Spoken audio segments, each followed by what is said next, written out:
catégorie de Lori Journals, une petite chaîne de bullet journaling. Ce qu'on va faire aujourd'hui ensemble, c'est la planification du mois de juin que j'ai décidé de faire sous le thème des cactus et des plantes succulentes. Si tu le savais pas, j'adore les plantes. Je suis une crazy plant lady en plus d'être une crazy cat lady. Donc, I'm a crazy lady. Donc, comme la semaine dernière, j'ai décidé de vraiment prendre le temps puis de faire des beaux dessins pendant que j'ai la motivation pour le faire, le temps et la créativité. Donc, j'ai vraiment décidé de laisser ça sortir cette semaine encore. Si tu peux aller voir ma planification des 2 dernières semaines, va voir la vidéo dans le coin en haut à droite.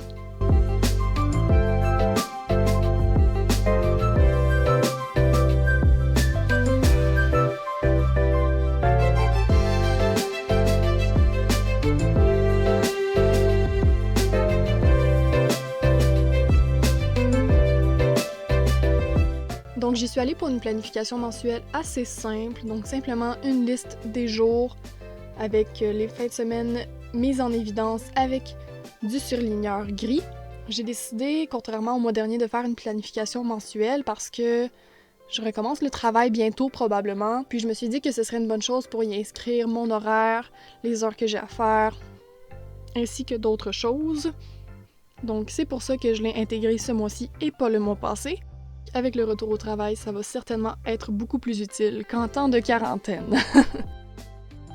J'ai aussi décidé de changer un petit peu les choses en faisant ce qu'on appelle un touch door, donc couper la page en deux. Je trouve que ça ajoute une petite touche funky, puis en plus ça relie la planification mensuelle à mes autres planifications. On va faire justement mon suivi des habitudes. Le mois passé, j'ai décidé de faire pour la première fois le suivi de mes habitudes au mois.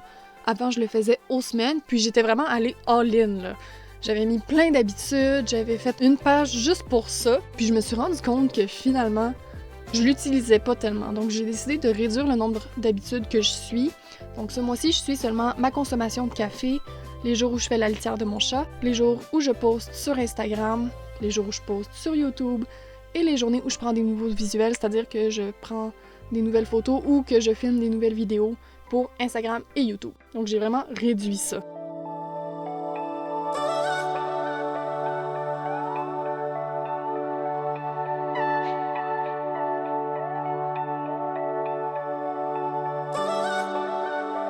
Je vais aussi te montrer comment faire de la fausse calligraphie. Tout ce que tu as à faire, c'est d'écrire premièrement le mot en cursive. Donc moi j'écris le mot habits parce que habitude c'était trop long.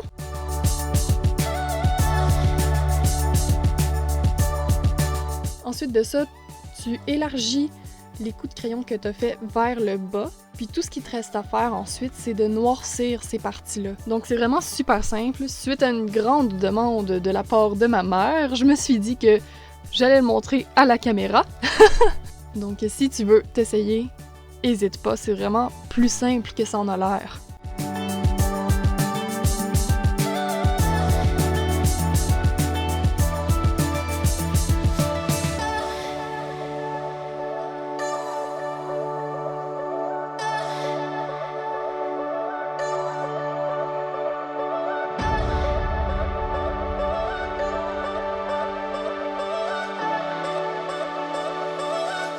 Ensuite de ça, j'ai aussi fait ce mois-ci une page pour la gratitude, c'est-à-dire une chose par jour pour laquelle je suis reconnaissante. Je me suis dit qu'en temps de confinement, c'était important d'être positif puis de se rappeler pourquoi on est heureux, heureuse d'être en vie.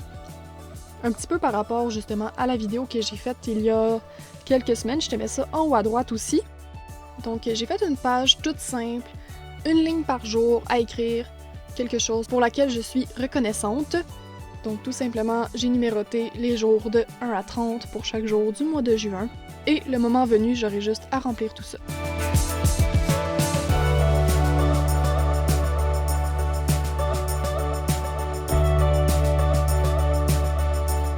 Ensuite de ça, on se lance dans le suivi des dépenses. C'est la même chose que d'habitude. Ça fait 3 mois que je fais des vidéos, ça fait 3 mois que je fais le même suivi des dépenses, à quelques exceptions esthétiques près. Je le trouve vraiment pratique, puis je l'adore pour vrai. Si tu l'as essayé, laisse-le-moi savoir dans les commentaires. Je suis vraiment curieuse de savoir s'il y a d'autres gens qui utilisent mon suivi des dépenses. Est-ce que les catégories de dépenses que tu utilises sont différentes? Est-ce que Il y a des choses que tu as changées, laisse-le-moi savoir, j'aimerais ça peut-être changer un petit peu les choses et le rendre plus efficace.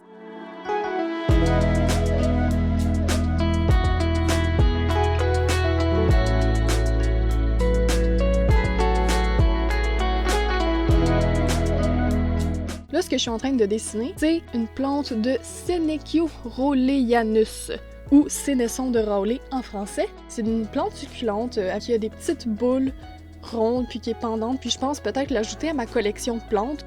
Mais je suis pas très bonne malgré tout, donc s'il y en a parmi vous qui ont cette plante-là, laisse-moi savoir dans les commentaires si c'est facile d'entretien ou si je risque de la tuer peut-être. Donc laisse-moi savoir tes impressions sur cette plante-là dans les commentaires, je suis vraiment curieuse.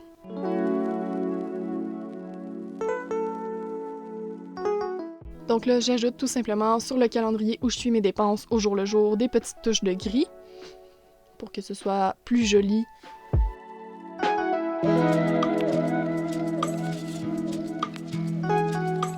J'ajoute aussi un petit cactus en dessous. J'aime vraiment ce mois-ci comment j'ai intégré le thème tout le long en ajoutant des petits dessins. D'habitude, c'est plus subtil. Comme le mois dernier, je vais faire une petite poche de thé où est-ce que je vais inscrire le numéro de la semaine, par exemple. Mais là, j'ai vraiment été plus franche, je dirais, avec mon thème, puis j'aime vraiment le résultat que ça donne.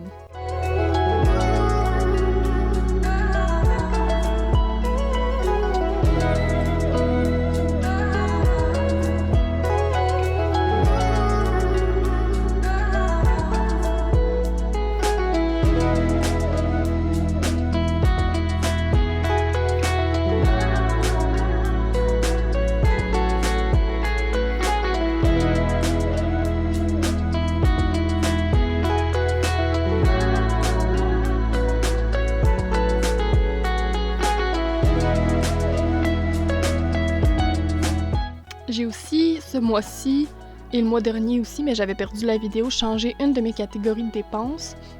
J'ai ajouté la catégorie Bullet Journal, parce que j'ai une fâcheuse tendance à dépenser beaucoup d'argent dans les crayons, les fournitures artistiques, tout ça, puis avant, j'avais pas de catégorie propre à ça, donc je mettais tout ça dans la catégorie d'hiver qui se ramassait à être très élevée, puis que finalement, c'était beaucoup de dépenses pour des fournitures artistiques. Donc je me suis dit, c'est assez, on va cesser de profiter d'une faille dans le système et on va plutôt la combler pour que je vois vraiment combien je dépense en fourniture artistique parce que je suis un petit peu folle avec ça, là. Mais c'est un peu normal avec une chaîne YouTube et un compte Instagram et moi qui utilise ça à tous les jours.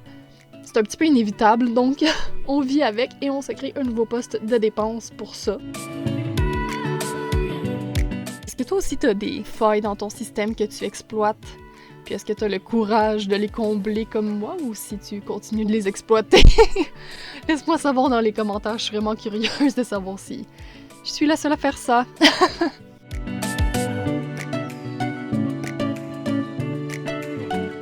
Je sais pas si t'as remarqué, l'éclairage a changé un petit peu depuis tout à l'heure. En fait, ce qui est arrivé, c'est qu'il a fallu que j'aille souper. Donc, il a fallu que j'allume la lumière de la cuisine. Si tu fais des vidéos ou des photos, tu dois savoir à quel point c'est important l'éclairage. Si t'en fais pas, je te le dis, c'est très important.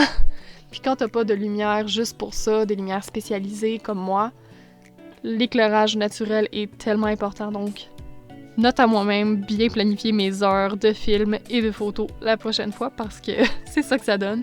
C'est quand même un bon résultat, mais c'est pas aussi beau qu'au début de la vidéo, là, comme tu peux t'en douter.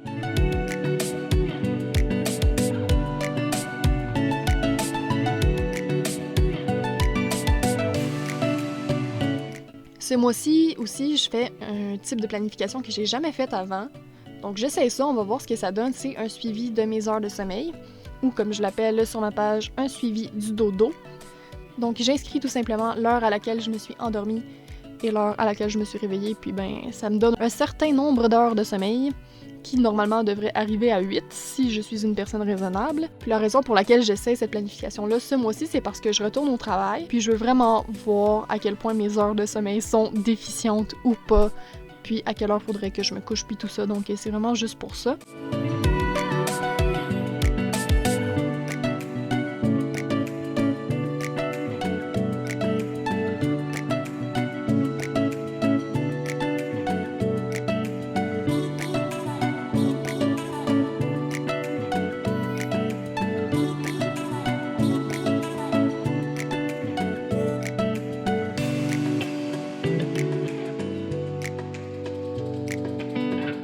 finalement, la dernière page pour ce mois-ci, c'est ma routine de yoga.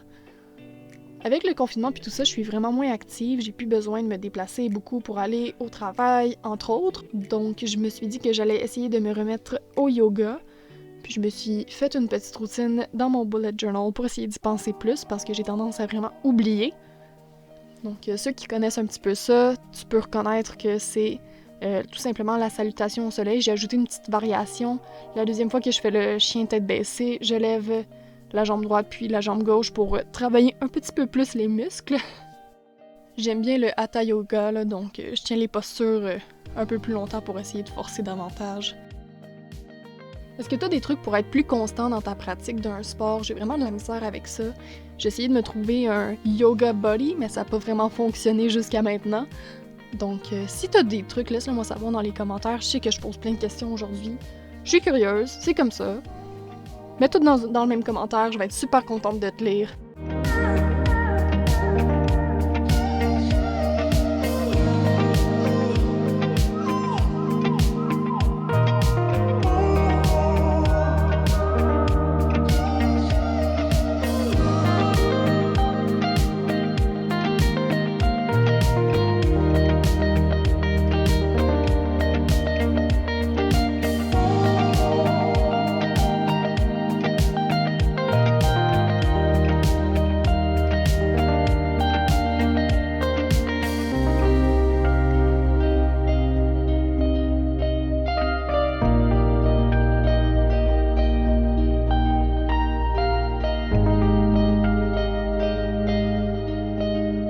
Donc j'efface mes petites notes que je m'étais prises pour pas qu'ils apprennent 3 ans filmer ma vidéo.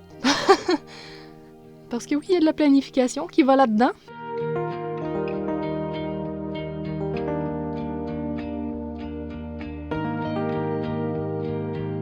Donc j'efface tout ça, puis ensuite de ça, on va faire un petit récapitulatif de ce qu'on a vu aujourd'hui.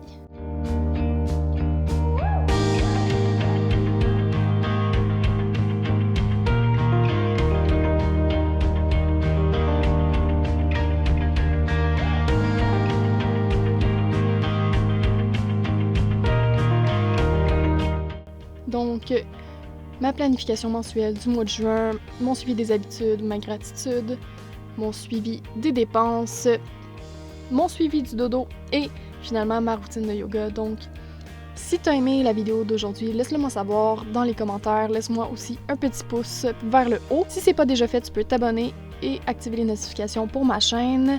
On se voit la semaine prochaine, même heure, même poste.